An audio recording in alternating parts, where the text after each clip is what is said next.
इस व्याख्यान का आयोजन दर्शन शास्त्र विभाग मूलजी जेठा स्वायत्त महाविद्यालय और भारतीय दार्शनिक अनुसंधान परिषद के द्वारा प्रायोजित किया गया है।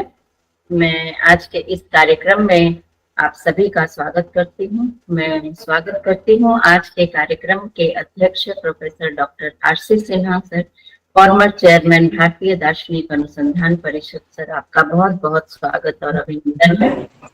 मैं स्वागत करती हूँ आज के कार्यक्रम के प्रमुख अतिथि प्रोफेसर डॉक्टर जटाशंकर सर का, प्रेसिडेंट अखिल भारतीय दर्शन परिषद सर, आपका भी बहुत बहुत स्वागत और अभिनंदन है। मैं स्वागत करती हूँ आज के कार्यक्रम के मुख्य वक्ता professor doctor Godavarish Mishra, professor and dean school of Buddhist studies, philosophy and comparative religion, Nalanda international university sir, आपका भी बहुत बहुत स्वागत और अभिनंदन है हमारे आज के इस व्याख्यान के कार्यक्रम में। मैं महाविद्यालय के प्राचार्य प्रोफेसर डॉक्टर एस.एन. बारंबे सर का भी अपने आज इस कार्यक्रम में बहुत बहुत स्वागत और अभिनंदन करती हूँ।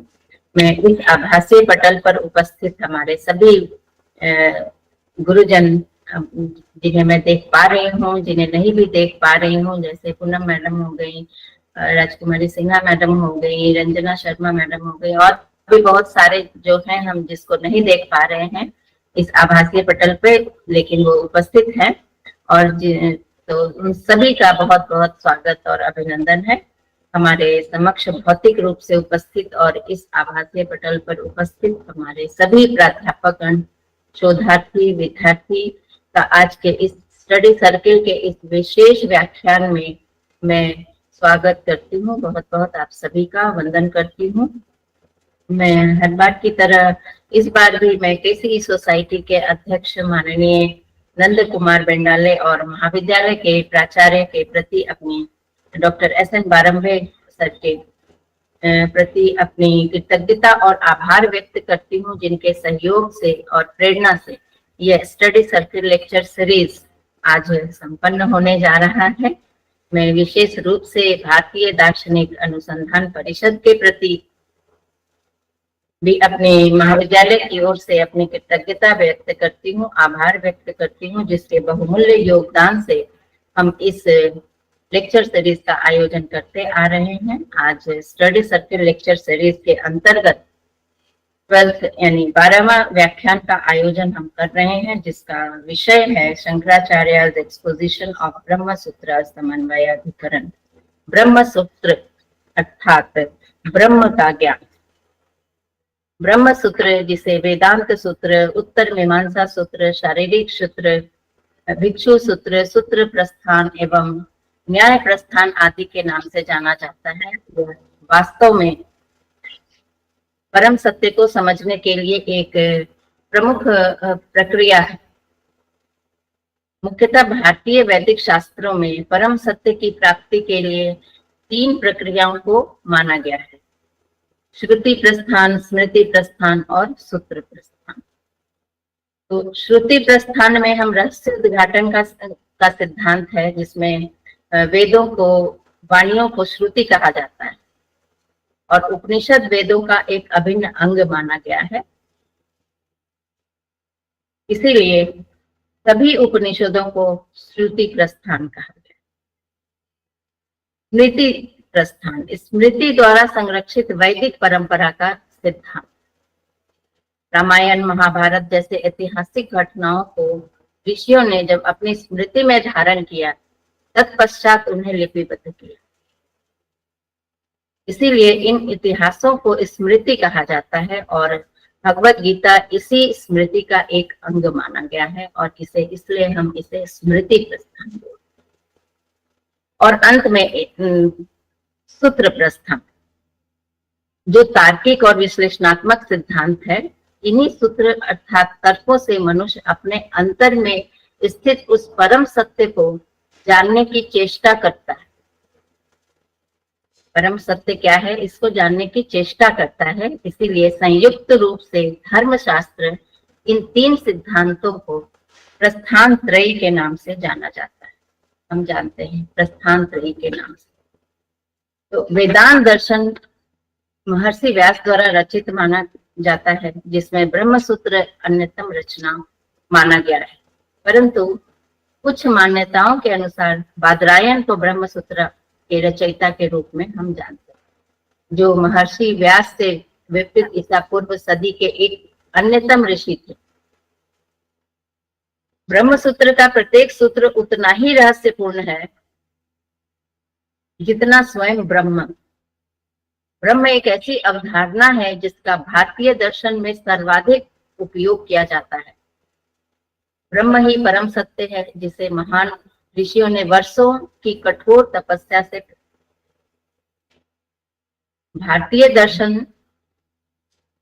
भारतीय दर्शन शास्त्रों में ब्रह्मसूत्र को एक महत्वपूर्ण स्थान हम देते हैं या दिया जाता है। ब्रह्मसूत्र ना तो वेद है ना उपनिषद, वह तो वेद अर्थात ज्ञान का अंतिम पाठ मानते हैं, जिसे समझ लेने पर मनुष्य के पास समझने के लिए और कुछ शेष रह ही नहीं जाता। ब्रह्मसूत्र में न केवल सूत्र हैं, परंतु यह सत्य दर्शन का अंतिम निर्देशिका है, जिसमें सृष्टि का सकल रहस्य एवं संपूर्ण ज्ञान समाहित है। अतः या हम कह लें, इसीलिए ब्रह्मसूत्र परम ज्ञान प्राप्त करने का एक निर्दिष्ट मार्ग है। सूत्रार्थो वर्ण्यते यत्र पदैः सूत्रानुसारिभिः स्वपदानि च वर्ण्यन्ते भाष्य भाष्य विदो विदो। अर्थात जिस ग्रंथ में सूत्र के पदों से सूत्रार्थ का वर्णन किया जाता है और ग्रंथकार अपने पदों द्वारा अर्थ प्रस्तुत कर उन सूत्रों का वर्णन करते हैं, उस ग्रंथ को विद्वान भाष्य है। ब्रह्मसूत्र पर महान व्यक्तियों ने जितनी भाष्य लिखी है, उतनी किसी भी शास्त्र पर नहीं लिखी गई है। ब्रह्मसूत्र पर सभी वेदांतीय संप्रदाय, जैसे वेदांतीय संप्रदाय के आचार्य ने भाष्य प्रदान किया है, जैसे आदि शंकराचार्य हो गए, रामानुजाचार्य हो गए, वल्लभाचार्य हो गए, निम्बार्काचार्य हो गए, वाचस्पति मिश्र हो गए, और कितने ही महापुरुष ने ब्रह्मसूत्र की ऊंचाइयों और गहराइयों को मापने का प्रयत्न किया। इन सभी महापुरुषों ने अपने तर्क एवं विचार के द्वारा सूत्रार्थ भाष्य हमें प्रदान किए। वास्तव में ब्रह्म ज्ञान का प्रतिपादन करने हेतु ही हम इन सूत्रों को ब्रह्म सूत्र भी कहते हैं। ब्रह्म सूत्र में हम ज्यादा इसमें हम आगे विस्तार में नहीं जाएंगे, क्योंकि हमारे विद्वज्जन हमारे समक्ष जो उपस्थित है, हम उनका उद्बोधन सुनना चाहेंगे। तो ब्रह्म सूत्र में 4 अध्याय हैं: समन्वय, अविरोध, साधन और फल। प्रत्येक अध्याय में 4 पाद हैं, जिसमें कुल मिलाकर 555 सूत्र हैं। तो आज हम लोग इसके पहले अध्याय पे चर्चा करने के लिए इस आभासीय पटल पर उपस्थित हुए हैं। मैं इसमें ज्यादा विस्तार से नहीं जाते हुए हम आप सभी का यहाँ पे एक बार फिर से बहुत बहुत स्वागत अभिनंदन करती हूँ। और हम लोग आज के अतिथि वक्ता और हमारे विद्वज्जन, हमारे प्रमुख अतिथि और हमारे अध्यक्ष, सभी का हम लोग उद्बोधन सुनने के लिए तत्पर हैं। तो मैं आज आप सभी का एक बार फिर से बहुत बहुत स्वागत और अभिनंदन करती हूँ और अपनी वाणी को यहाँ विराम देती हूँ। धन्यवाद। धन्यवाद मैम ने 4 पाद और 4 ब्रह्मसूत्र के 4 अध्याय और 4 पदों का वर्णन किया। मैम का बहुत बहुत धन्यवाद। कार्यक्रम को आगे बढ़ाते हुए हम आज के कार्यक्रम के मुख्य वक्ता प्रोफेसर गोदावरी मिश्र सर को आमंत्रित करें। उसके पूर्व सर का हम एक संक्षिप्त परिचय आप सभी के समक्ष प्रस्तुत करते हैं। तो प्रोफेसर गोदावरी मिश्र सर मद्रास विश्वविद्यालय में दर्शन शास्त्र विभाग के प्रोफेसर, विभागाध्यक्ष व बौद्ध अध्ययन केंद्र प्रकाशन विभाग के निर्देशक पद पर सेवाएं दी। 2007 से 11 के मध्य भारतीय दार्शनिक अनुसंधान परिषद के सदस्य सचिव भी रहे। IIT भुवनेश्वर, ऑक्सफोर्ड विश्वविद्यालय के हिंदू अध्ययन केंद्र व मॉरिशस महात्मा गांधी संस्थान के विजिटिंग प्रोफेसर भी रहे। आदरणीय सर की विशिष्ट रुचि भारतीय दर्शन के विभिन्न संप्रदाय, वेदांत, बौद्ध और ग्रंथ आधारित अध्ययन व अध्यापन में। आदरणीय सर ने 60 से अधिक शोध पत्रों का व विविध विश्वविद्यालयों में 100 से अधिक व्याख्यान प्रस्तुत किए हैं। मद्रास विश्वविद्यालय के न्यूज शेल्टर के समन्वयक, कुप्पू स्वामी शोध संस्थान के व भारतीय दार्शनिक अनुसंधान परिषद की पत्रिका JICPR के संपादक भी रहे। 10 से अधिक पुस्तकों का संपादन एवं प्रकाशन भी किया है। सर के प्रसिद्ध संपादन कार्ल एच पॉपर के प्रसिद्ध संपादन में सर ने इंसाइक्लोपीडिया ऑफ इंडियन फिलॉसफी के 2 वॉल्यूम को प्रकाशित किया है। आदरणीय सर को उनके विशिष्ट योगदान के लिए कई पुरस्कार व अध्येता वृत्तियों से सम्मानित किया गया है। आदरणीय सर वर्तमान समय में नालंदा अंतरराष्ट्रीय विश्वविद्यालय के school of Buddhist studies, philosophy and comparative religion में प्रोफेसर व डीन पद पर सुशोभित है। आदरणीय सर को मैं उनके वक्तव्य के लिए आमंत्रित करता हूं। आदरणीय सर का बहुत बहुत स्वागत।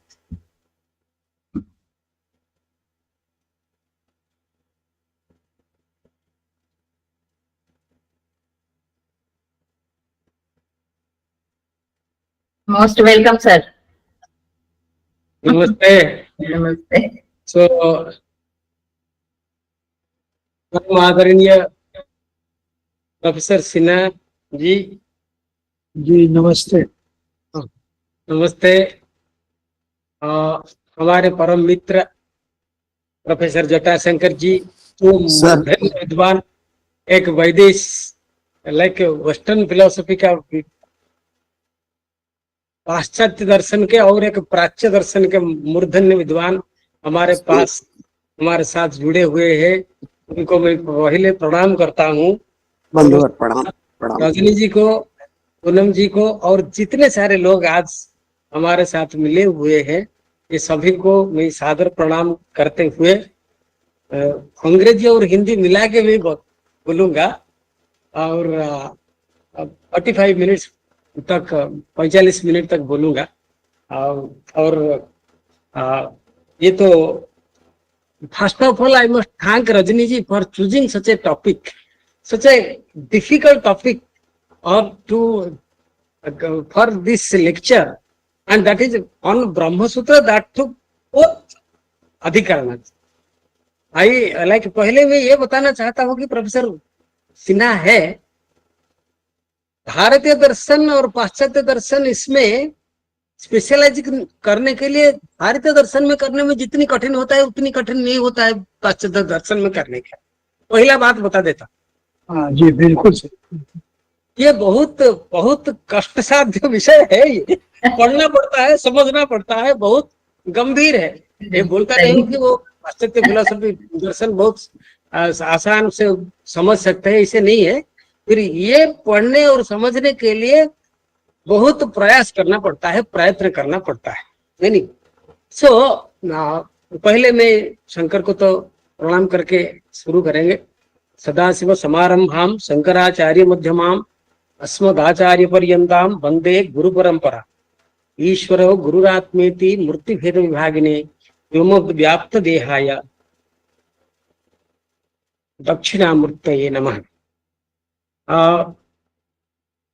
In the very beginning would like to thank again Rajni ji for thinking of this topic, which cannot be covered by in 1 hour.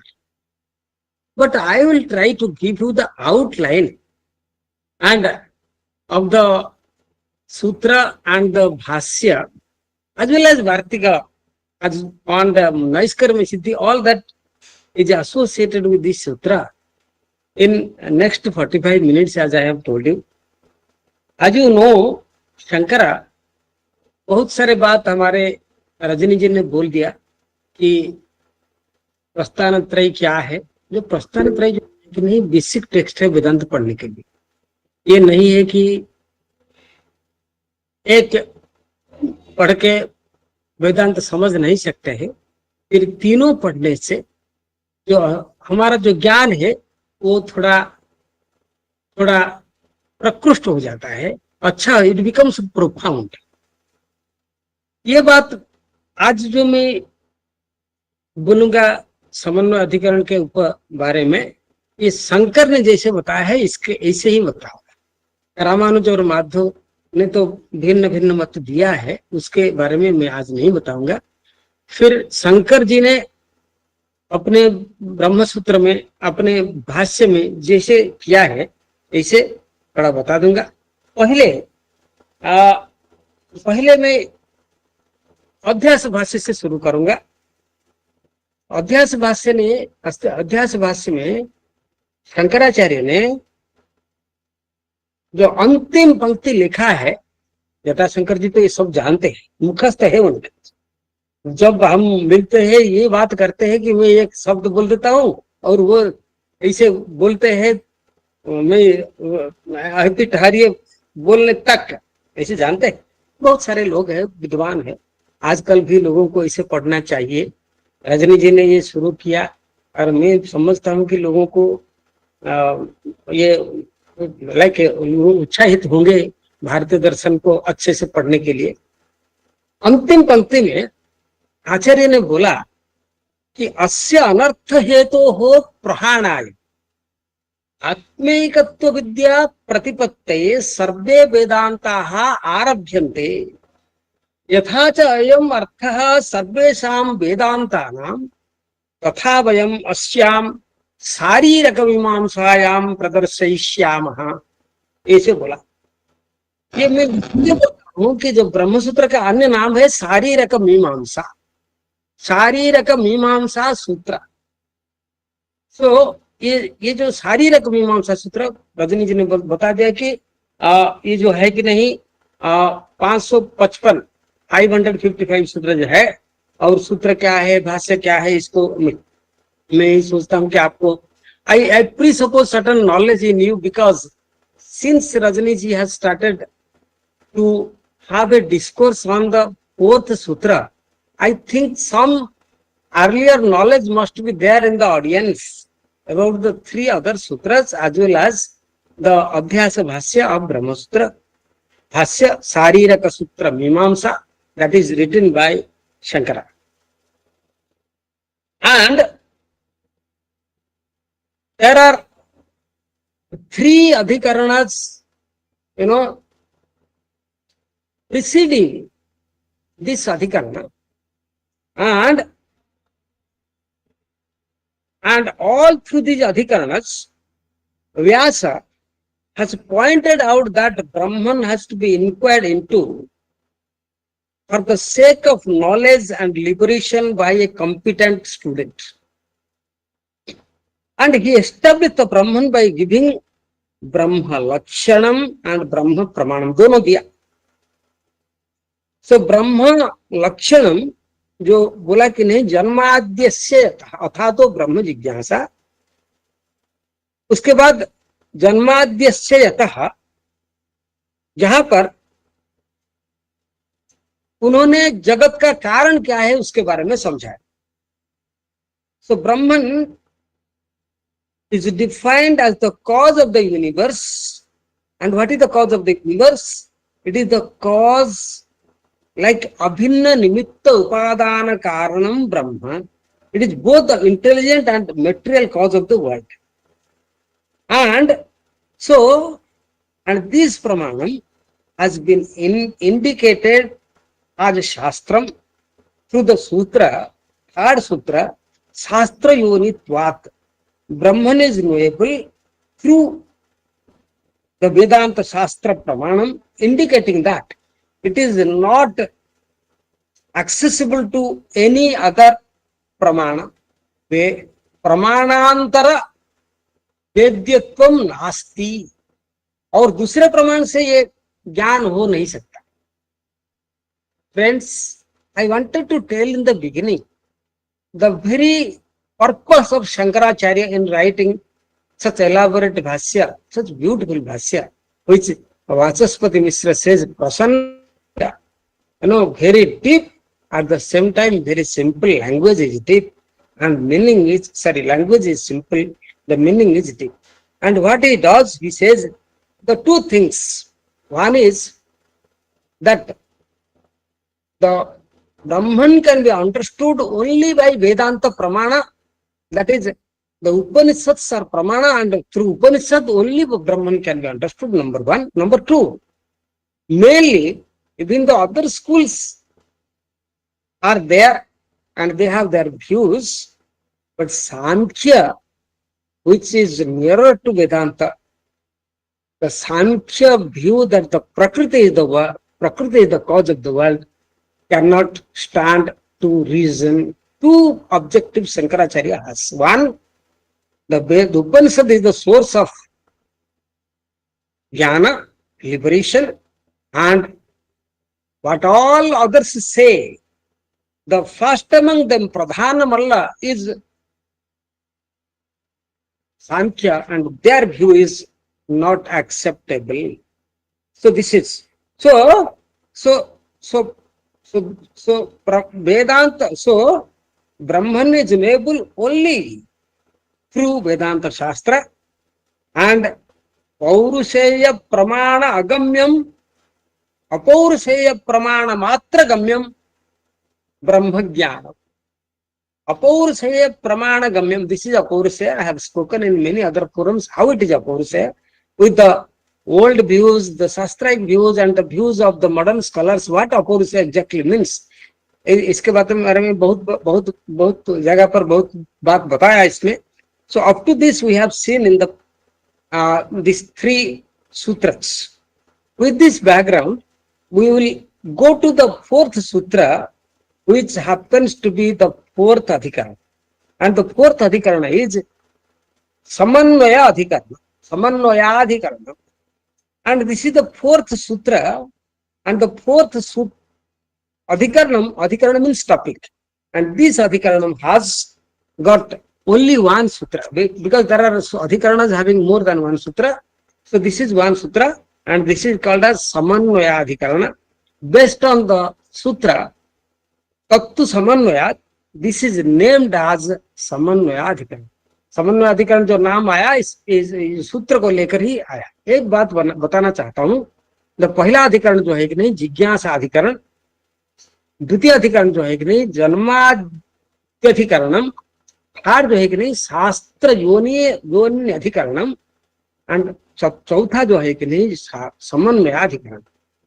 Now like पहले मैं थोड़ा एनालिसिस दे देता हूं इसका बैकग्राउंड क्या है, और उसके बाद इसका अर्थ बताऊंगा. उसमें हमारा उतनी ही कर सकते हैं आज क्लास में. यह जो सूत्र है ये एक प्रधान सूत्र है, जो कि पहला चैप्टर का ब्रह्मसूत्र का जो पहला चैप्टर जो है इसका मूलभूत सूत्र ये है. The first chapter has got 134 sutras. And this is the fourth sutra. The following 130 sutras of first chapter is a development, is an elaboration of this sutra alone. And therefore, this is the key sutra, Bij sutra hai ye. Based on the sutra alone, this is called as Samanvayadhyaya. And so thus, the sutra is Samavaya Sutra, Adhikarana is called as Samavaya Adhikarana, this chapter is called as Samavayadhyaya. Please remember, this sutra is called Samavaya Sutra, Adhikarana is called as Samavaya Adhikarana, and chapter is called as Samavaya Adhyaya. Thus, we come to know the importance of sutra in this way, and which we have seen in the second sutra, Janmadyasya Yataha, is a foundation sutra on which the entire Brahma Sutra is resting. जो जितने ब्रह्म सूत्र के जितने सारे चीज लिखा गया है वो सेकंड सूत्र का भाष्य है, ऐसे बोल सकते हैं. जन्माद्यस्य यतः तद ब्रह्म जगत कारणम, इसे शंकर ने बोला है कि जन्माद्यस्य यतः तद ब्रह्म जगत कारणम. Brahman is the foundation sutra on which Sir, Brahma is the foundation on which the entire universe rests. So thus the second sutra and the fourth sutra, Dharmadhyasetaha Tattu Samanvayat, are very important sutras in the whole Brahma Sutra. Of these two, the most important is the second sutra because it is the foundation for all the 4 chapters, and fourth sutra is the foundation for whole first chapter. Therefore, the second sutra is more powerful than fourth sutra. But fourth sutra is also very important because it makes the whole thing consistent with the Vedanta. Vedanta and Brahman के अंदर जो consistency, जो importance, the सेतु जो बांधना है, ये सूत्र के द्वारा हो जाता है. So that is why if a person cannot read the whole Brahma Sutra, ये चारों सूत्र पढ़ देने से ब्रह्म सूत्र का ज्ञान हो जाता है, ऐसे परंपरा हमारा है. So now in the third sutra, Vyasa has mentioned Shastra Yonitvat. We have 2 meanings for the word Shastra. So 2 meanings. One is Shastra Karanatvat and Shastra Vishayatvat. So of these 2 meanings, we are going to take the second meaning, Shastra Vishayatvat. Now for further development, the second meaning is that where the Yoni, Shastra Yoni means Pramanam, and I think when it was second sutra was mentioned, the speaker must have told you about the Bahubri Samasa and Tatpurusha Samasa, and Shastra Vishayatvat means Brahman is the central theme, central topic, and of Vedanta Shastram is the content of the third sutra. Okay, central topic of the Vedanta Shastram is Brahman, and therefore Shastra Yonitvat. That is, so now since there are so many Shastras, in the Nyaya Shastra, there are Samkhya Shastra, there are Mimamsa Shastra, all these Shastras are there. Now, what is the importance of Brahma Sutra is Brahma Sutra puts everything in a logical format. So, in Brahma Sutra, we find there is a Anumana Bhakya. In the traditional way of studying Vedanta, the teacher will tell you the Sadlinga, how to derive the meaning of each sutra. So, Brahma, Vedanta Shastra Vishayaha, Samanvayat, Dharmavat. This is the way logic. Brahma, Vedanta Shastra Vishayaha, Samanvayat, Dharmavat. This is the Anumana, this is the logical reasoning. Brahman is the central theme of Vedanta Shastra, and Hetu is because it can be consistent, because it enjoys the importance like that of Dharma, which is the central topic of Mimamsa, that is Karmakanda, the Purva Bhaga of the Vedas. And this is all I want to say as far as the general analysis of the sutra. It is Samavaya Sutra, Samavaya Adhikarana, and Samavaya Adhyaya.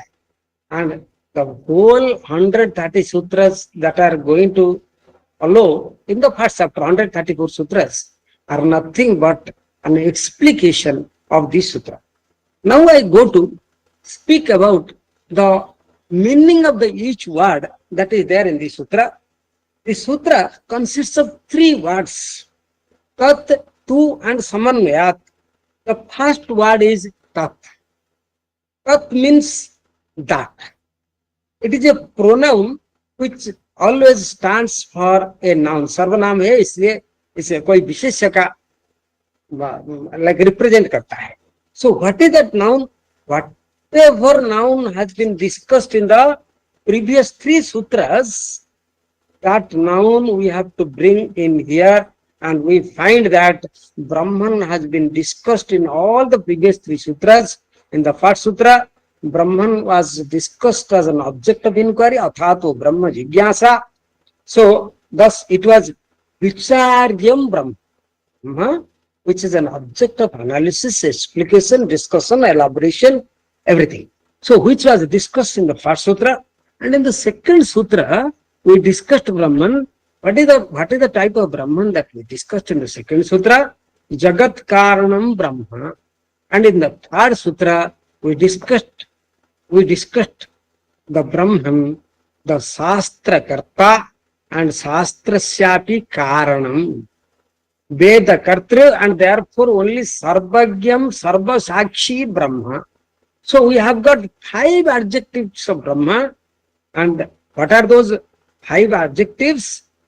Vicharyam Brahma, objectives.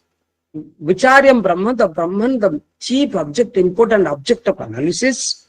Jagat Karanam Brahma, second, that the source of the whole universe is Brahma. Veda Kartru Brahma, Shastra Yonitvat.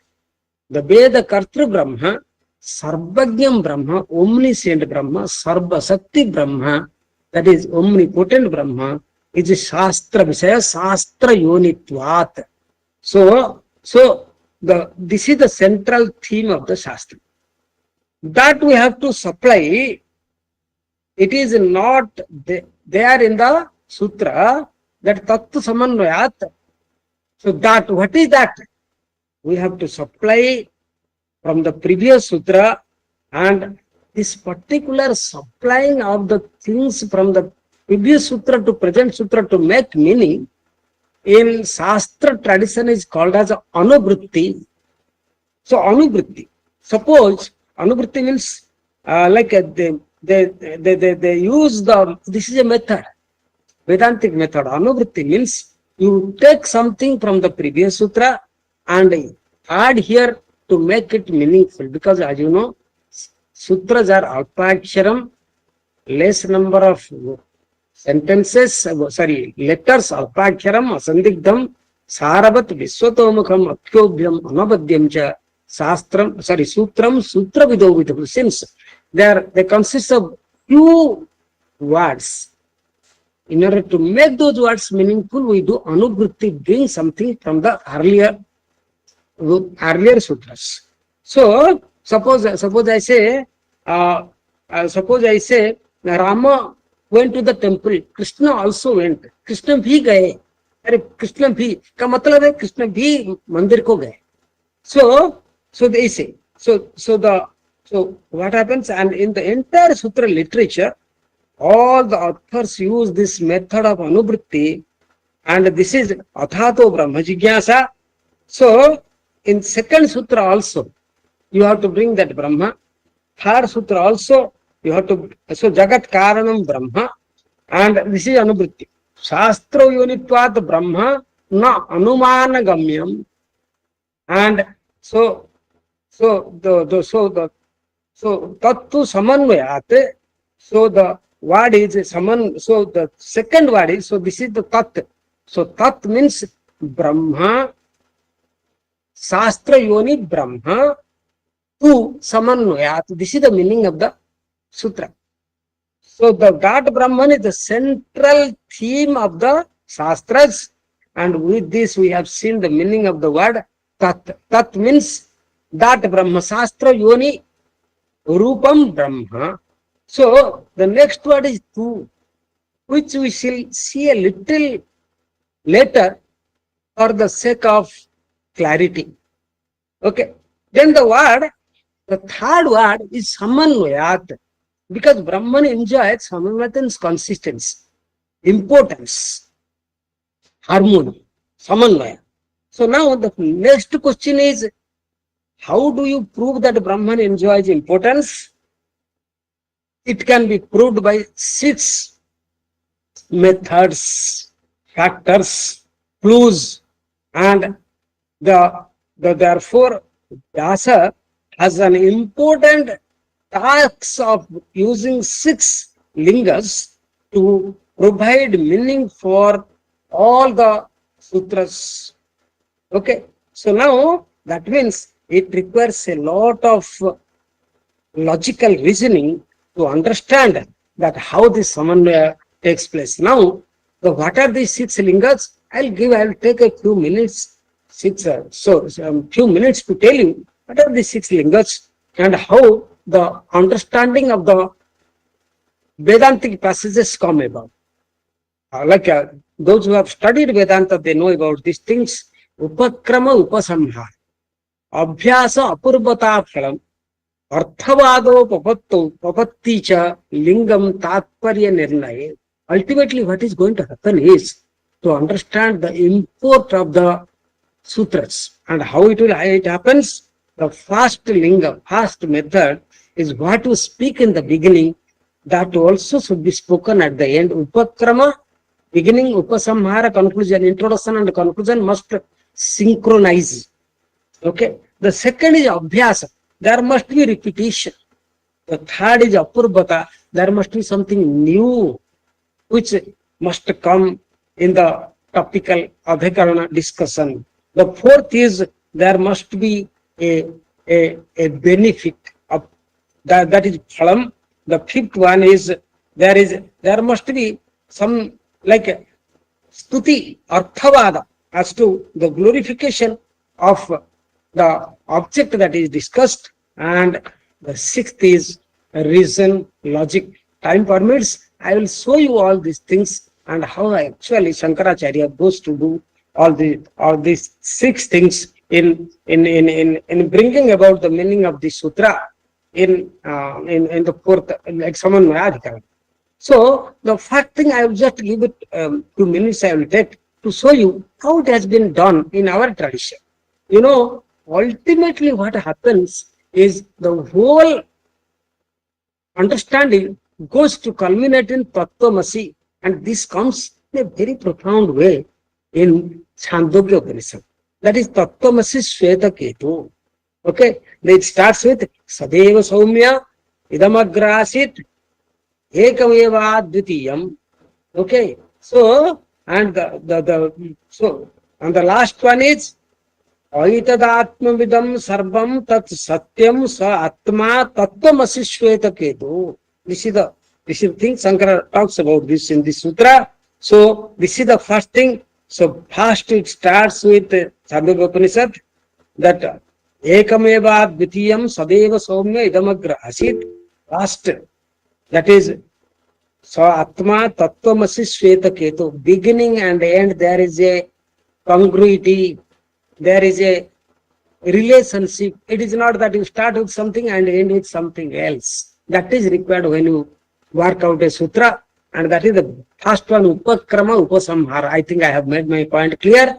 All that it means is when you work with a sutra, the content of the sutra must be congruent. There must be congruence in the subject matter. Okay, so that is number one. Number two is abhyasa. There are 9 times abhakrutvopadesa. All the time, repetition is not a problem in our tradition, because the whole tradition goes to speak about the of the person. Okay, so that is the abhyasa, upakrama, upasamhara, abhyasa, apurvata. The Vedanta Shastra wants to reveal Brahman only because it is a new topic. It is a new entity. It is not knowable through any other pramanam. Pramanantara avedyam apurvatvam. It is not understood by any other pramana. That is why it is called as apurvata, and therefore apurvata. And the next is upakrama upasamhara apurvata. Upakrama upasamhara abhyasa purvata phalam. Arthavada is that you praise a person who has the knowledge. Upapatti is the linga, like Brahmavidya apnoti param. A person who has understood this gets the richest param, the transcendental realm. Apurvata phalam, and Phalam, Arthavada Upapattischa. Upapatti is the reasoning, how it is being by being understood. So by doing all these things, what Vyasa does, following Vyasa, Shankara does, is he wants to say Brahman alone is the subject matter of the whole Vedanta. So Apurvata, so also Purva Paksha and Purva Paksha. So Purva, so now in doing Vedanta, we have to also bring what is the standpoint of the opponents. I'm making my presentation short. I'm cutting it short because the time that is assigned is not much. Therefore, so the Purva Paksha has to be answered in establishing one's own views. And Shankara is one of the master writer, commentator, who brings in the Purva Paksha in a profound manner. When he presents Samkhya as though he is a Sankhya proponent. So like that. So therefore we have three Purva Pakshas that have been taken into consideration in Brahmasutra Bhashya and Brahmasutras. One is Sankhya Yoga, second is Nyaya Vaisheshika, and third is Purva Mimamsa. So that there are two things, as I told you already.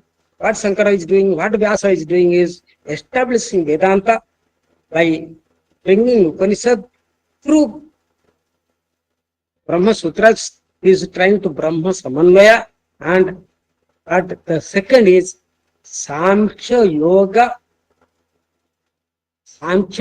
Mata Nirasa. So that is what is happening. So therefore, there are many sutras where this happens. In one of the sutras, Shankara says, like second adhyaya, Rachana Anupapate Hena Anumanam. No, this is one of the Anumanam means Samkhya Mata. The whole view of the Samkhya is not acceptable because it cannot assign, it cannot account for Rachana. I'm just giving an example. Again in Nyaya Vaisheshika Khandana, Shankara says, Vyasa says, Aparigrahacha sa Atyantam Anapeksha. This sutra is not relevant because this is not accepted by the great people.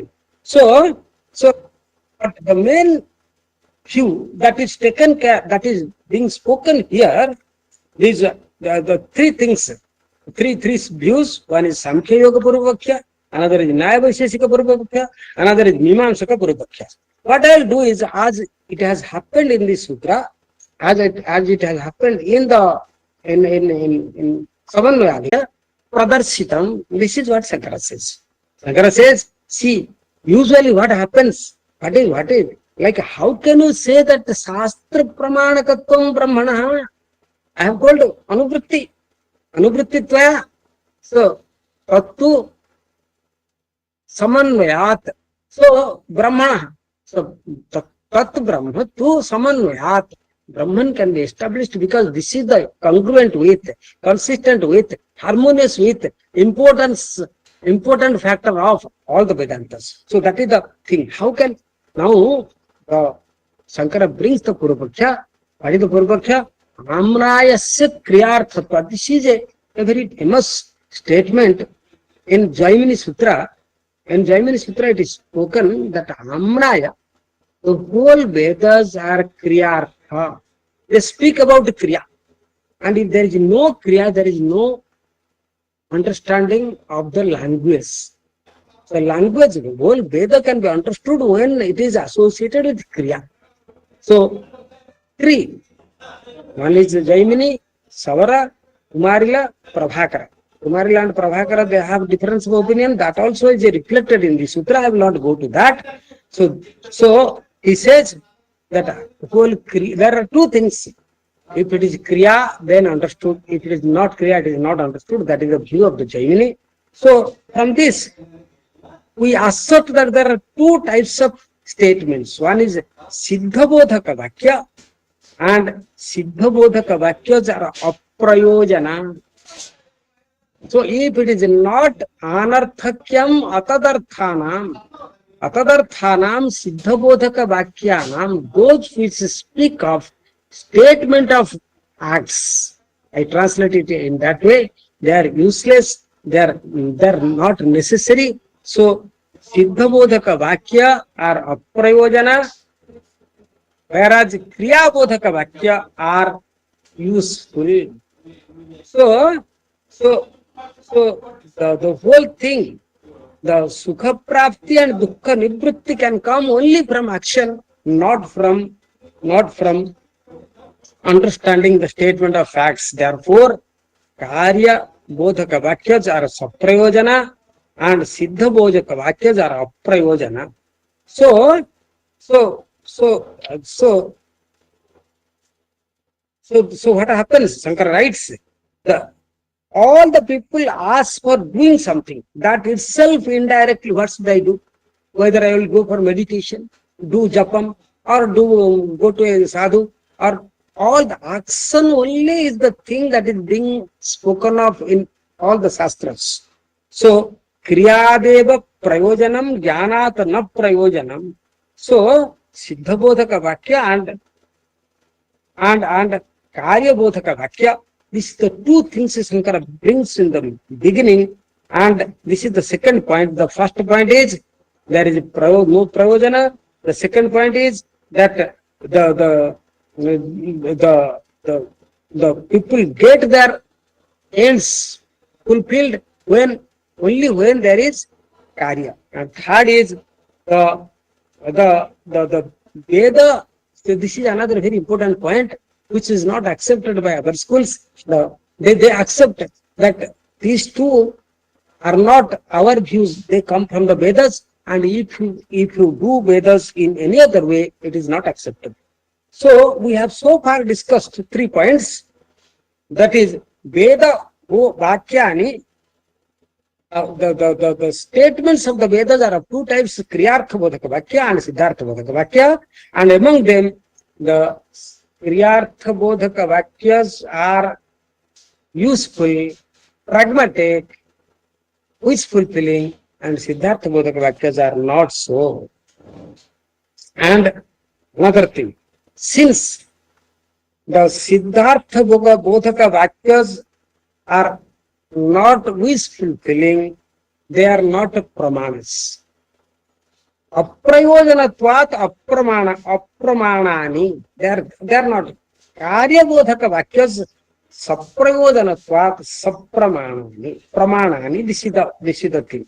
So that comes from this particular statement. Amrayasya kriyarthatvat anarthakyam atadarthana. So now this is so Brahma samanvayat, tat Brahma samanvayat. So in the fourth sutra, which is known as Samavaya Sutra, we are seeing the meaning of the word tat to samanvayat, and Shankaracharya points out that the word tu indicates what tu means. Purvapaksha vyavrityartha tu sabdaha. All the Purvapaksha must be countered, answered. Purvapaksha vyavrityartha tu sabdaha. So far he has said that the entire Jnanakanda is only dealing with the Siddha Vastu and talks about Brahman, it talks about Srishti, okay, it talks about Atma, it does not talk about any karma, and therefore we conclude that entire Jnanakanda is Apramanyam, Siddha Bodhaka Vakya, like any Siddha Bodhaka Vakya. So this is the first thing Shankara brings out. Now another thing Shankara brings from Mimamsa. Mimamsakas say, okay, if you want that Siddha Bodhaka Vakya should be meaningful, what they should do, they should have some application with the Karya Bodhaka Vakya. Like two statements. One is, there is a tree on the bank of the river. It is a statement of fact. It has no meaning at all. We don't know what is tree, what is the bank, what is the river, nothing. The language wise they are not understandable unless they are associated with the action. Therefore they say, the Mimamsakas say, how the children understand language. They understand language when say ga manaya, assam anaya. All that gives them the understanding of the language. Language cannot be understood just by saying something which has no relation with action. So, like Jyotish Thomena Surga Kamo Yajeta. I'm skipping little, like I wanted to give you some idea about the sutra. So Jyotish Thomena Surga Kamo Yajeta is a Kriyartha Bodhaka Vakya. If somebody wants to go to Surga, he has to do a Jyotish Thomaya. So this is meaningful, not something which is just saying something about the statement of fact by like Vayurbai Kepista Devata.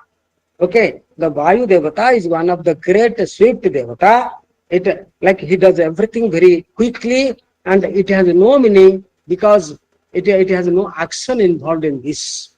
Okay, so that is the ultimately this comes to this. If the Siddha Bodhaka Vakyas are independently taken, they are useless. When they are connected with this Vayu by Chepita Devata will be associated with some karma, then only it will be meaningful. There is a particular statement in Mimamsa Sutra that is Vidhinatu Ekavakyatvat Stutyarthena Vidhinam Shyuhu.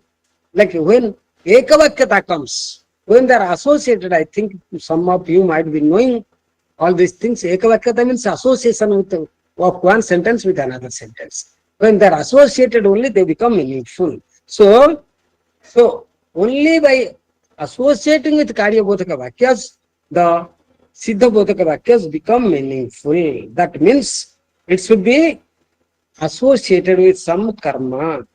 And what about the Brahman spoken of in Vedanta? How will it be? Because Tattvamasi, you are that. Aham Brahmasmi, there is no action spoken here. How will they be meaningful?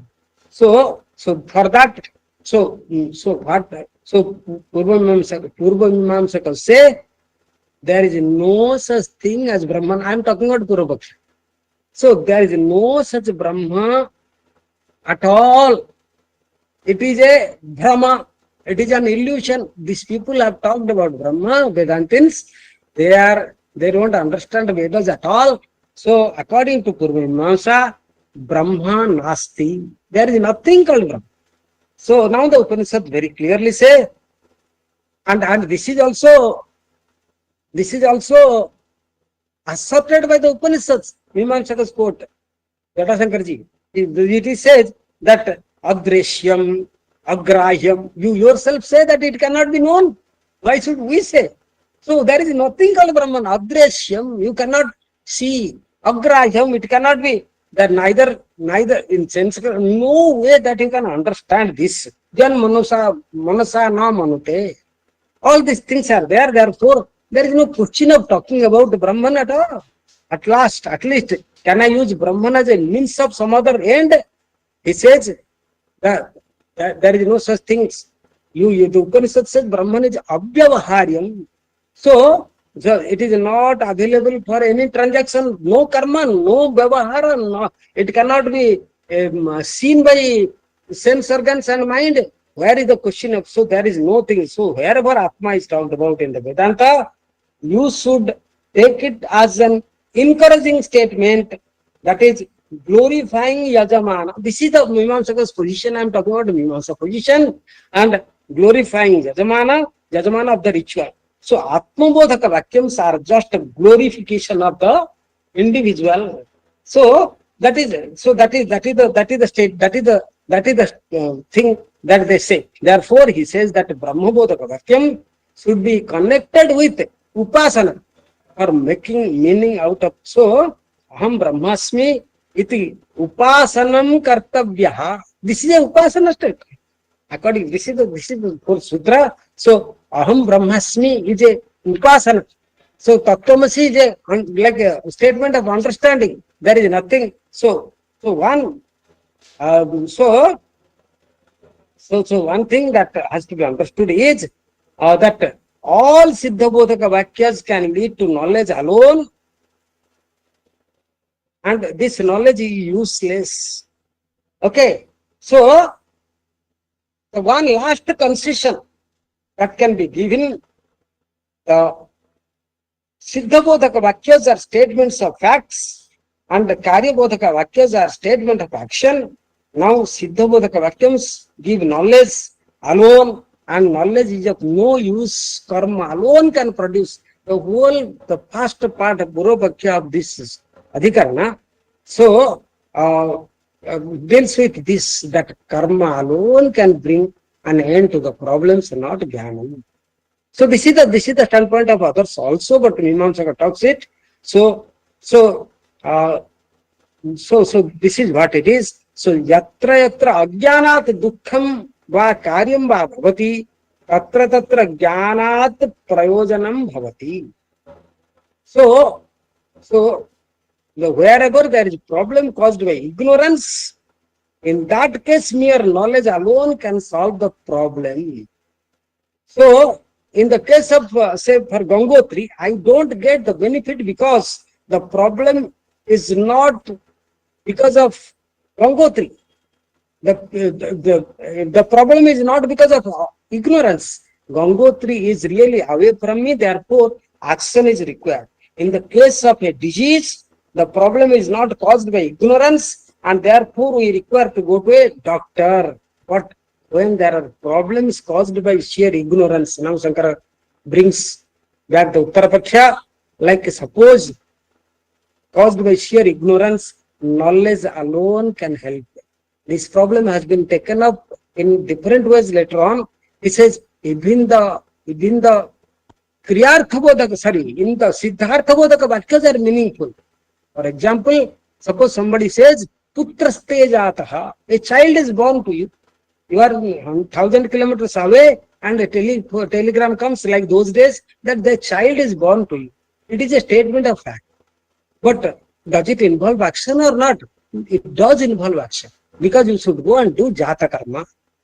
Kanyate garbhini, your unwed daughter is pregnant. Does it involve any action or not? It does involve some action. What action? You have to see that the boy who is responsible for the pregnancy should get, the girl should get married, or something else should happen. But here Shankara takes to another thing. He says, Jnanam can directly answer, Jnanam can directly answer such a lot of things which you have not taken into consideration, Mimamsakas. He says, Rajju Sarpavat, like a rope snake, a person is frightened and he wants to run. In fact, he has even fallen down. There is palpitation, hayakampanadikam, all caused by a simple Rajju Sarpa Jnana. If that fear has to go away, there should be no homam, no prarthana, no meditation that can help you. Only thing, Rajju Ajnana Nibritya Sarpa Abhyasa Nibrutti. रज्जु का जो अज्ञान है वो सर्प ज्ञान से चला जाएगा और कुछ करना नहीं चाहिए. केवल ज्ञान मात्रेण पुरुषार्थ सिद्धि ही. So this is the standard example. Shankara says that you don't. So when a person clearly knows what is Atma, which is the substratum of everything, after that mere knowledge, what happens? You are liberated of everything, including karma. Karma is necessary, but does not become sufficient in achieving the Purusartha. That is why he says, Tatra ko mohaha kashoka ekatvam anupashyatah. So jnana matrena soka moho nibrutti samsara nibrutti moksha prapti. So that is, there are a lot of quotations. I have no time to deal with all these things in an elaborate manner. Time is up.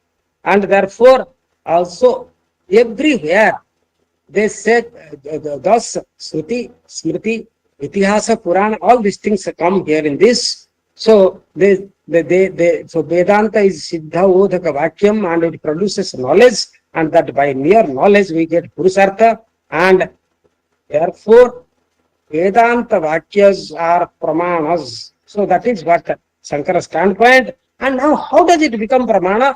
That Shankara takes a lot of. So, now Shankaracharya uses the word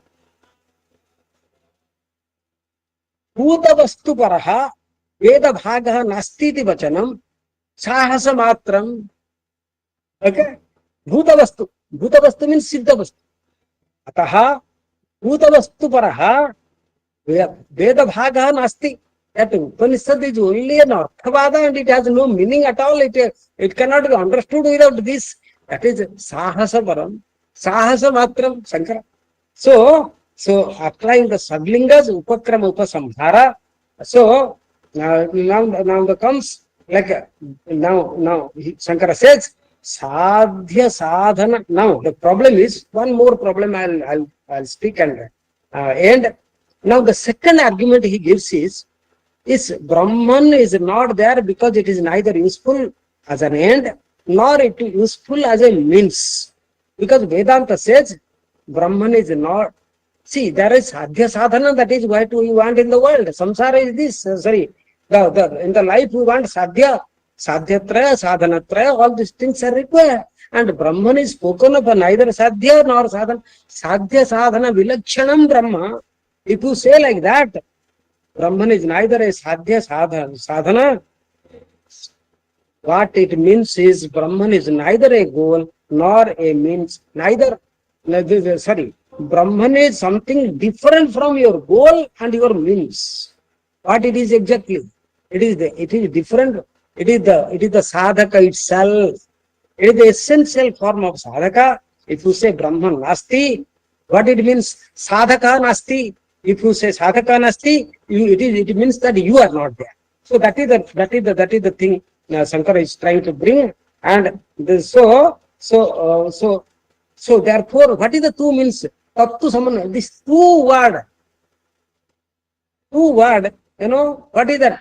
Purvapaksha vyavrityartha is the seminal word that which is explicated in the next all these verses. As we say, Vedanta does not require karma sambandha. Karma sambandha is not required. And then we say karma sambandha is not intended by the scriptures. And finally we say karma sambandha is not necessary. I'll give you an example and then I will end my talk. Can I take a few more minutes? Rajniji, how much time you have? I think 7 minutes. Rajniji, how much time? I think Maybe after 5-10 minutes. 5 minutes, okay. So now karma, so three things. Shankara says Vedanta does not require karma sambandha. Then he says karma sambandha is not intended by the scriptures, Vedas. Had is the karma sambandha is not possible. Okay, karma cannot be associated. Naishkarma siddhi. The first Sureswara, the best of the disciples have written this Naishkarma siddhi. What is that? Nakarmanana prajayadhanena tyage neke amrutatva manasuhu pravahyete adrudaha yajna rupaha. So neither by karma nor by all these things. So the first condition is for doing something what you need, kartrutva you need. The second thing is what you need, varna and asrama you need. Third condition is what you need a duality. So all these things are not possible. So therefore, negating sadhanam and sadhyam, Upanishad says, neti. So iti vachanena sarva sadhana sadhya nisedhena sadhana sadhya vitiriktam siddharupam sadhakam tam tattvasim iti bodhayati. Shankara Bhashya.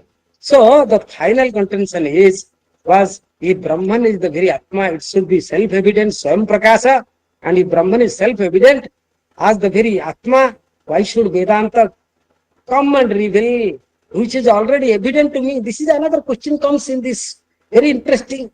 So for that we give the answer, even though Atma is evident, it is not fully known. See, this is the answer. Atma is evident in everything. I am Misra, Atma is there. I am man, Atma is there. I know, but it is Samanya Jnana eva vartate, parantu Vishesha Jnanam nasti. So Vishesha Jnana praptyartham, you need Upanishad. So Tattu Samanvaya. So Samanya Jnana eva. So Tasmadeva Adhyasaha api vartate. Therefore Adhyasa. So Karma Kandam, like there is the sutra, So he gives the example of karma kandam is like a flower, jnana kandam is like a thread. All that comes. So now at last I would like to tell that so the karma cannot do these things because karma can do four things: utpatti, apti, vikriti, and samskruti. So utpatti, creation of something, can be done by karma. Apti, obtaining something. I don't have this, and in order to get that I have to do karma. The modification can be done, purification can be done. And Brahman is not associated with these four aspects of Brahman. Utpatti, apti, vikriti, samskruti cannot be associated with Brahman because utpatti, it is eternal, no utpatti. Apti, it is always attained, there is no apti. Vikriti, it does not, it is only one thing, there cannot be any modification in Brahman, and it is ever pure, therefore purification is not required. Therefore, this is what is being discussed very clearly in Naiskarmya Siddhi, and he does it, Naiskarmya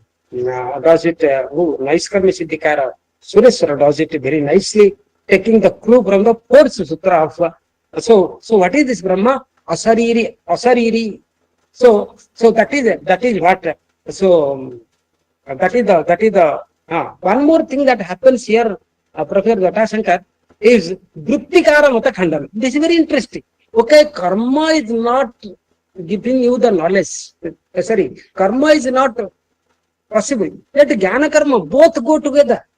This is Yadava Prakasa, Mandana, and Vrittikara. Vrittikara is older to Shankara. He says that Jnana Karma Samuchena Bhauta Mukti. Shankara says no. Jnana Karma, like they cannot, it is just like bringing two things together. What? The light and darkness, if you bring together, will it stand? Jnana Karma cannot be together. Therefore, what you need Jnanam alone. And what Jnana will bring? Jnana will bring you Asariritvam. What is Asariritvam? Asariritvam moksha. That is the last contention of Shankara in this sutra. That Asarira bhavam satam priyat priyena sprisataha. So when mukti comes, the priya and apriya, so Brahma Jnana, so will bring liberation by bringing asariratvam, and it cannot happen like the Vrittikara Mata cannot be accepted because Vrittikara says Brahma Jnana Anantaram Brahma Upasanam Kartabhyam, Upasana cannot be done, and there is something else also. As I told Rajani, 1 hour is not sufficient for the sutra. It requires, or reading those who have read under Gurus, it requires months. It is one of the seminal sutras.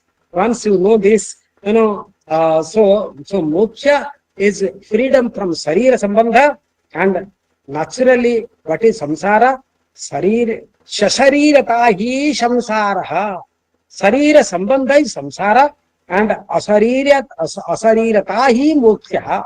So this is Shankara's contention in the fourth sutra, and thank you for, and that is what Shankara says, that all that karma kanda talks has a value. What value it has? It can give you the adhikaritva. It can give you that you can nitya vastu viveka. Anubandha chatushtaya can happen by karma kanda. It can never give you liberation, and therefore karma is necessary but not sufficient according to Shankara. It is jnana alone which brings asariratvam, and in the body itself you can be disembodied. That is what Vidyaranya takes, and this is one of the seminal sutras, and reflection of this sutra is all around Vedanta in all the writings till date. Thank you very much for this opportunity. Thank you so much, sir. you very much For you to listen such a great literature, that is Brahmsutra, Vidya. Okay, always I say, Dr. Shankarji, whatever you do Vedanta. Whatever you read Brahmasutra. Like, so, because everybody is inching in somewhere, and that is Buddha also says. Buddha's thesis is this. Thank you very much, Rajniji. It was a pleasure, sir. Thank you. Thank you very much. धन्यवाद sir. Sir की ने अपने वक्तव्य में ब्रह्मसूत्र के प्रथम अध्याय समन्वयाधिकरण के 2 सूत्रों पर विस्तृत व्याख्यान दिया। सर के इस व्याख्यान के लिए मैं मूलजी जेठा महाविद्यालय की तरफ से और दर्शन विभाग की तरफ से सर का हार्दिक धन्यवाद ज्ञापित करता हूँ। कार्यक्रम को आगे बढ़ाते हुए हम कार्यक्रम के मुख्य अतिथि प्रोफेसर जटाशंकर त्रिपाठी सर के व्याख्यान की तरफ आगे बढ़ते हैं। सर का परिचय मैं बहुत संक्षिप्त शब्दों में देता हूँ। प्रोफेसर जटाशंकर सर इलाहाबाद विश्वविद्यालय के दर्शन शास्त्र विभाग में प्राध्यापक एवं विभागाध्यक्ष के रूप में सेवाएं दी है। आदरणीय सर इलाहाबाद विश्वविद्यालय व अन्य कई विश्वविद्यालयों के महत्वपूर्ण शैक्षिक समितियों के सदस्य एवं अध्यक्ष के रूप में भी सेवाएं दी है। सर के मार्गदर्शन में कई शोध छात्रों ने अपना शोध कार्य संपन्न किया है। आदरणीय सर की विशिष्ट रुचि अद्वैत वेदांत, नीति शास्त्र एवं समाज दर्शन के क्षेत्र में। आदरणीय सर वर्तमान में ICPR की गवर्निंग बॉडी के मेंबर एवं अखिल भारतीय दर्शन परिषद के अध्यक्ष पद पर सुशोभित है। आदरणीय सर का मैं स्वागत करता हूँ। आदरणीय सर का वंदन है। आदरणीय सर आप सभी के बीच धन्यवाद। स्वागत है सर आपका। विनय जी बहुत बहुत धन्यवाद आपको। सर आपका और मुख्य रूप से धन्यवाद इस बात के लिए, लगभग 40 वर्ष से ज्यादा बीत गया था सूत्रानुसारी कोई व्याख्यान सुने हमको। मुझे याद आ रहा था जब मेरे गुरुजी क्लासरूम में पढ़ाते थे तो सूत्र के अनुसार वो शांकर भाष्य का अध्ययन हम लोगों को करा रहे थे। तो बहुत अच्छा लगा। प्रोफेसर मिश्र ने बहुत सी बातों को रखने की कोशिश किया और एक से अधिक बार उन्होंने ये कहा कि जो अलॉटेड समय है वह इस सूत्र की चर्चा के लिए बहुत कम है। तो मैं याद कर रहा था कि चतुसूत्री पढ़ाने में मेरे गुरुजी ने 6 महीना लगाया था, 6 months फॉर चतुसूत्री। जिज्ञासाधिकरण से समन्वयाधिकरण तक पहुंचने में ही टुक 6 months द होल सेशन। बहुत सी बातें आई, समय हम लोगों के पास बहुत थोड़ा सा है, कुछ भी ऐसा नया कहने लायक नहीं बचा है। संक्षेप में प्रोफेसर मिश्र ने सब कुछ कह दिया है।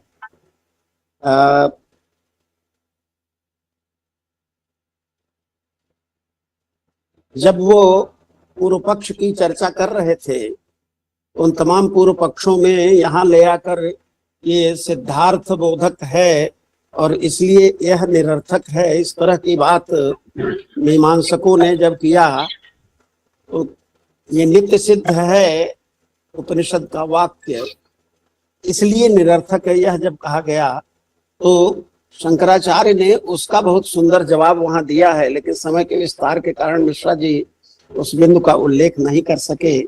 जो नित्य सिद्ध है उसका बहुत महत्व है और वही शास्त्र का मुख्य प्रयोजन है। उसी तक पहुंचाना शास्त्र का प्रयोजन है, इस तरह की बात कही गई है। हाँ, प्रोफेसर मिश्र ने ये कहा कि साध्य और साधन दोनों से परे है वो, तो नित्य सिद्ध है।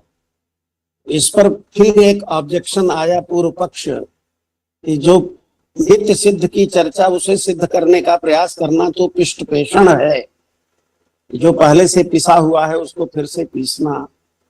और इस पर वेदांती उत्तर यह बना कि वही जो अभी प्रोफेसर मिश्र ने कहा कि सामान्यतः अहम का बोध है हमें, लेकिन एक समुचित बोध के लिए इसकी आवश्यकता पड़ती है। हमें शास्त्र का अभ्यास करने की जरूरत पड़ती है। अंतिम बात जो आई थी उस व्याख्यान में, क्या समुच्चय को स्वीकार किया जा सकता है, कर्म और ज्ञान समुच्चय का। गीता में इस तरह का प्रयास भगवत गीता में किया गया है, कर्म ज्ञान समुच्चय। वहां कर्म मार्ग, ज्ञान मार्ग, भक्ति मार्ग, तमाम तरह के मार्गों का हम लोग अध्ययन करते हैं। आचार्य शंकर का मानना यह था कि समुच्चय संभव भी है अगर, तो वह केवल क्रम समुच्चय संभव है, सह समुच्चय संभव नहीं है। समुच्चय दोनों का एक स्तर पर नहीं हो सकता। क्रम समुच्चय हो सकता है, कर्म से आंतरिक शुद्धि होती है और उससे फिर हमें कर्म से सत्व शुद्धि होती है और उसके बाद फिर ज्ञान होता है। मोक्ष तो ज्ञान से ही मिलता है, कर्म से मोक्ष नहीं मिल सकता। इस पर वो इतनी दृढ़ता के साथ इस सूत्र के भाष्य में टिके हुए हैं। कभी कभी क्या लगता है कि एक सेंटेंस में इतने सारे शास्त्रों को उद्धृत कर देने की शक्ति किसी अलौकिक व्यक्ति में ही हो सकती है, और यह शक्ति आचार्य शंकर में थी।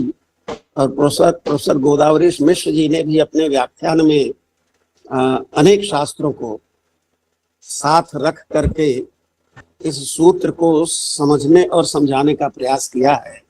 मैं प्रोफेसर मिश्र को धन्यवाद देता हूं कि बहुत दिन बाद इस सूत्र पर एक अच्छा व्याख्यान सुनने को मुझे मिला। भाई हमारे बड़े सौभाग्य है जटाशंकर जी, हम को आप जैसे श्रोता मिले और सहृदय मिले, ये बड़ी बात है। रजनी जी को बहुत बहुत धन्यवाद, क्योंकि उन्होंने अवसर दिया हमको। Thank you sir, thank you. कई वरिष्ठ प्रोफेसर इसमें जुड़े हुए हैं। प्रोफेसर पूनम सिंह जी हैं, प्रोफेसर राजकुमारी सिन्हा जी हैं, और बहुत से लोग हैं जो हमारे इस छोटे से स्क्रीन पर। राजकुमारी जी नमस्कार, नमस्कार करता हूँ आपको।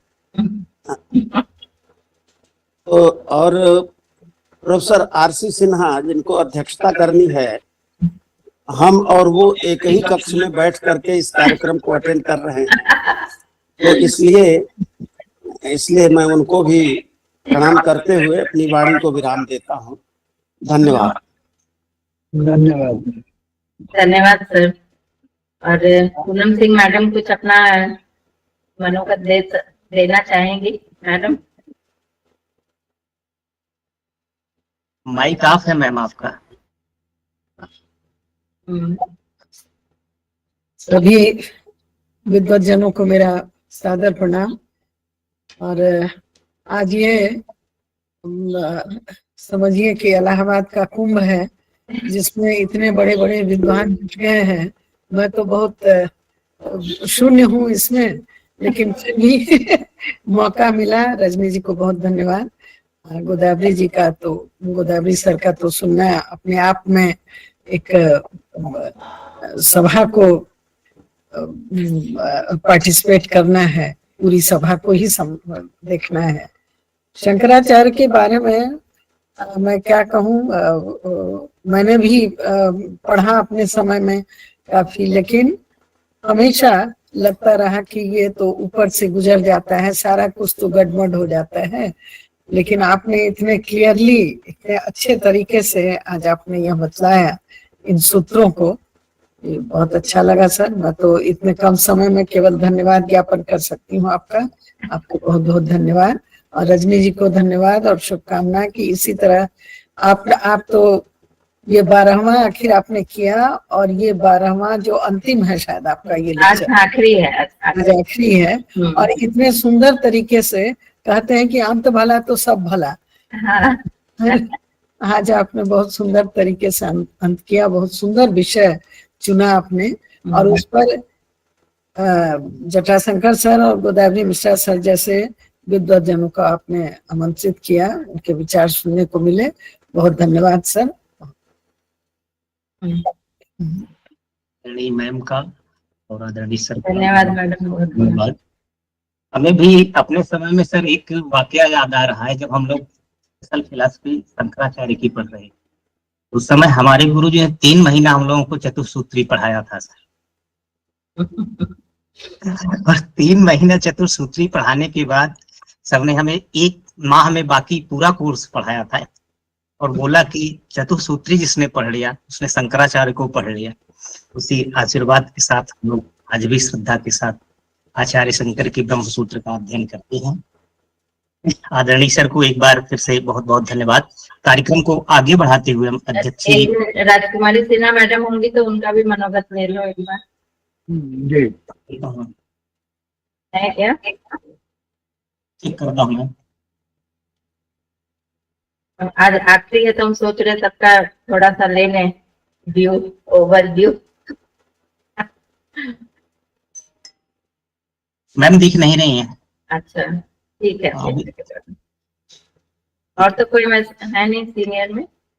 नहीं तो मैम विनीता अवस्थी मैम है सर। हाँ मैम बोलो मैडम को। विनीता, डॉक्टर विनीता अवस्थी मैम से मैं अनुग्रह करता हूं कि वह अपना विचार हम लोगों के बीच रखें। आदरणीय मैम का स्वागत है।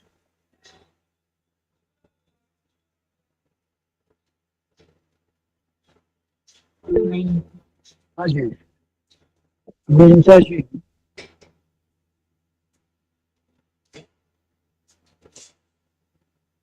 नमस्कार सर्वप्रथम सभी को, नमस्ते सब मेरे वरिष्ठ और जो कनिष्ठ हैं उन सभी को मैं प्रणाम करती हूँ, छोटों को आशीर्वाद देती हूँ। रजनी जी तो बहुत ही अच्छा कार्य कर रही हैं और ये हम लोगों का परम सौभाग्य ही होता है जो हमें इतने अच्छे स्पीकर्स, जिनको कि हम सभी दर्शन शास्त्री बार बार सुनना चाहते हैं,